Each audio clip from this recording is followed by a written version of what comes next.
sama-sama kami hormati Bapak Kepala Desa Pantai ini, Bapak Alvin, yang sama-sama kami hormati Bapak Sekdes Desa Pantai ini, yang sama-sama kami hormati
tentang Undang-Undang Nomor 23 Tahun 2002 tentang Perlindungan Anak, yaitu yang dimaksud perlindungan anak adalah segala kegiatan untuk menjamin dan melindungi anak dan hak-haknya agar hidup, tumbuh, berkembang, dan berpartisipasi secara optimal sesuai dengan harkat dan martabat kemanusiaan, serta mendapat perlindungan dari kekerasan dan diskriminasi.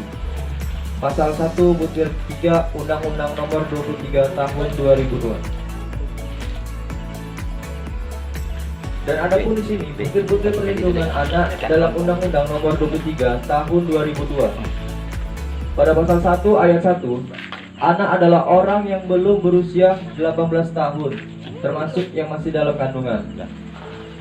Yang kedua, pasal 4 yang berbunyi tentang setiap anak berhak untuk hidup, tumbuh, berkembang, dan berpartisipasi secara wajar sesuai dengan harkat dan martabat kemanusiaan serta mendapat perlindungan dari kekerasan diskriminasi. Pada pasal 5 yang berbunyi setiap anak berhak atas sesuatu nama sebagai identitas diri dari status kewarganegaraan. Dan pada pasal 6 yang berbunyi tentang setiap anak berhak beribadah menurut agamanya, berpikir dan berekspresi sesuai dengan kecerdasan dan usianya dalam bimbingan orang tuanya. Jika waktu itu ibu-ibu pengasuh anak yatim bercerita tentang bagaimana anak-anak ini ada di sini, ada yang ditelantarkan, dimasukkan dalam parit ketika dia baru lahir, dan ada juga yang anak perempuan itu hasil dari ayah dan anaknya, hasil dari seorang ayah terhadap anak kandung terjadinya kecacatan. Di sini dia berupa ada jengger ayam dekat lehernya sini, dan dia pun ada kekurangan dalam berbicaranya. Nah, jadi untuk orang tua yang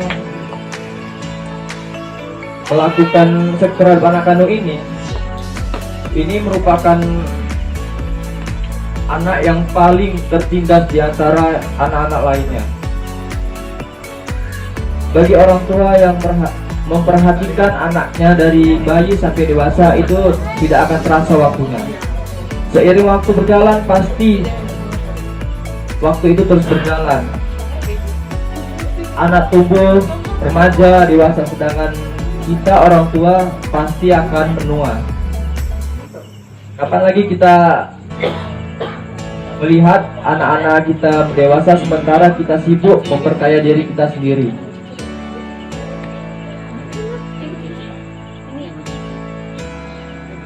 Maka dari itu, kita semua keluarga ini adalah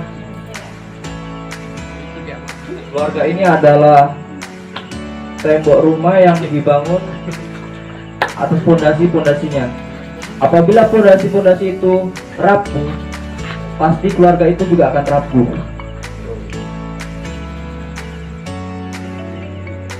Kalau sedang bertengkar, suara mereka memakai takut.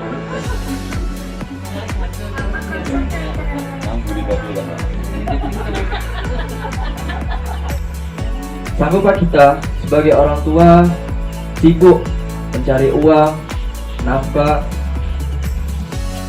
mensibukkan diri dan atau memperkaya diri, tetapi anak tersebut tidak mendapatkan kasih sayangnya terhadap orang tuanya? Adapun seorang anak yang dititipkan kepada pamannya, ibunya, ataupun kakek neneknya yang sering. Nah, dari sini kita sangat prihatin, sedih kali pun tengok ini. lihat anak tadi tidak mendapatkan kasih sayang dari orang tuanya. Iya bener. Dan pasti pun anak tersebut pasti akan iri kepada anak-anak yang lainnya Ya bener. ketika orang tuanya menjemput anaknya ke sekolah, Seorang mengajak anaknya jalan-jalan ke tribun atau perlindungan anak adalah segala kegiatan untuk menjamin dan melindungi anak dan hak-haknya agar dapat hidup secara optimal sesuai dengan harkat dan martabat kemanusiaan, serta mendapat perlindungan dari kekerasan dan diskriminasi sesuai dengan Undang-Undang Nomor 23 Tahun 2002 tentang Perlindungan Anak. Adapun contoh dari kekerasan terhadap anak yang menurut Undang-Undang Nomor 35 Tahun 2014, kekerasan terhadap anak adalah setiap perbuatan terhadap anak yang berakibat timbulnya kesengsaraan atau penderitaan secara fisik, psikis, seksual, atau penelantaran termasuk ancaman untuk melakukan perbuatan pemaksaan atau perampasan kemerdekaan dengan cara melawan hukum. Lalu, untuk melawan kekerasan dan menjadi pelindung bagi anak-anak, dibuatlah Hari Anak Nasional. Jadi, setiap anak berhak mendapat perlindungan dari perlakuan diskriminasi, eksploitasi, baik ekonomi maupun seksual, penelantaran, kekejaman, kekerasan,